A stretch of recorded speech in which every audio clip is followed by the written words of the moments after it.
kuyafanya hapa duniani, lakini yeye akaenda akamuua. Haleluya, akamuua. Watu wa aina hii, watu wa aina hii ni watu wenye roho ya kishirikina. Watu wa aina hii ni wachawi. Watu wa aina hii ni wakatili.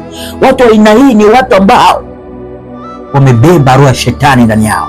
Kazi yao ni kuharibu maisha ya watu wengine. Kazi yao ni kuharibu biashara vya watu wengine. Apendi mtu aendelee, anajifanya yeye ndo anajua kufanya biashara. Haleluya, anajifanya yeye ndo anajua kufanya 1 2 3. Inakuhusu nini? Jibidishe na wewe, jionyeshe basi, ulicho nacho kionyeshe, watu wakione. Haleluya, wewe si mlimaji? Si unavuna, una mavuno? Toa sadaka, peleka misaada kwa vituo, kwa watoto yatima, peleka nguo kwa watu wasiojiweza, wapikie watu chakula wale.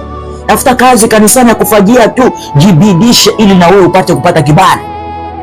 Lakini badala yake wale watu wanaojituma na kujitolea, wapo watu ambao kazi yao wanajitolea tu kufanya usafi kanisani, kazi yao wanajitolea tu kusaidia watoto yatima, kazi yao wanajitolea tu kuwasaidia wajane, kazi yao wanajitahidi tu, kazi yao ni kusaidia tu watu mahospitalini.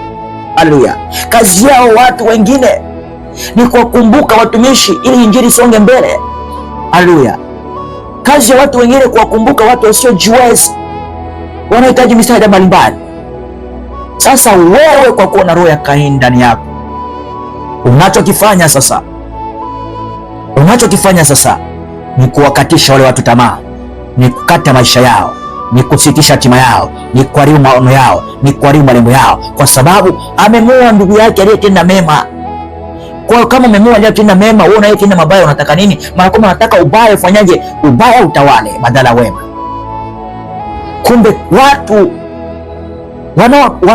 wanaochangia kuharibu hatima za watu ni watu ambao wasiotenda mema na wasiotenda haki, wasiozingatia sheria za Mwenyezi Mungu, wasiomtii Mwenyezi Mungu, wasiomwogopa Mungu, wasiomwogopa na kumtii Mwenyezi Mungu. Haleluya, ndio watu wanaochangia kufanyaje? Kuharibu maisha ya watu wengine. Hebu tuendelee. 9. Bwana akamwambia Kaini, yuko wapi Abeli ndugu yako? Haleluya, akasema, sijui mimi ni mlinzi wa ndugu yangu? Yaani baada ya kumuua ndugu yake, Mwenyezi Mungu akamsemesha akimuuliza, ndugu yako yuko wapi? Akajibu kwa jeuri, kwa kiburi, akamuuliza, sijui kwani mimi ni mlinzi wa ndugu yako? Na wakati anajua yeye ndiye aliyemuua ndugu yake. Mtu wa Mungu, mtu asiyekutakia wema, kuwa naye makini sana. Ni shetani aliyekamilika na pembe zake. Mtu asiyekutakia mazuri, kuwa naye makini sana. Ni ibilisi aliyevaa, haleluya, aliyevaa hadi vikama kiunoni mwake. Haleluya, haleluya, kuwa naye makini sana. Ni mtu ambaye ana ubinadamu ndani yake haupo, ubinadamu ndani yake haumo. Yaani yeye uliojaa ndani yake ni ukatili, roho ya kisasi, kwa ajili ya kukatilia mbali maisha ya watu wengine, kwa ajili ya kuharibu ndoto na maono za watu wengine. Haleluya, akamjibu Mwenyezi Mungu, kwani mimi ni mlinzi wa ndugu yangu. 10. Bwana kama alivyo mpole na mwingi wa rehema akasema hivi, akasema, umefanya nini? Sauti ya damu ya ndugu yako inanililia kutoka katika ardhi. Haleluya, akamwambia, umefanya nini? Mwenyezi Mungu, umefanya nini wewe kijana? Umefanya nini wewe dada? Umefanya nini wewe mama? Umefanya nini wewe baba? Umefanya nini wewe kaka? Umefanya nini wewe binti? Damu ya ndugu yako inamulilia Mwenyezi Mungu kutoka ardhi. Damu ya rafiki yako inamulilia Mwenyezi Mungu kutoka katika ardhi.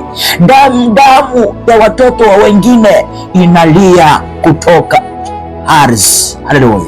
Kutoka chini ya ardhi inamrudia Mwenyezi Mungu. Damu ya wale ambao waliharibu maisha yao iko nalia mbele ya uso wa Mwenyezi Mungu, inalia. Mwenyezi Mungu anaiona hiyo damu, kilio cha hiyo damu kinafika kwa Mwenyezi Mungu. Sasa jiulize, mtu wa Mungu, umeharibu maisha ya watu wangapi? Umeua watu wangapi? Umeharibu hatima watu wangapi? Haleluya! Umeroga, umelaani watu wangapi?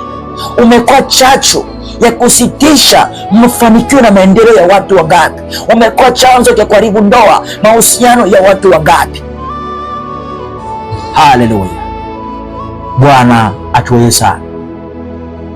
Sikiliza sasa, 11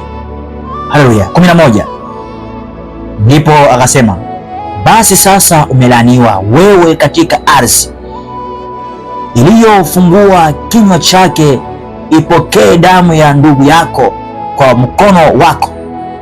Bwana akamlaani. Haleluya!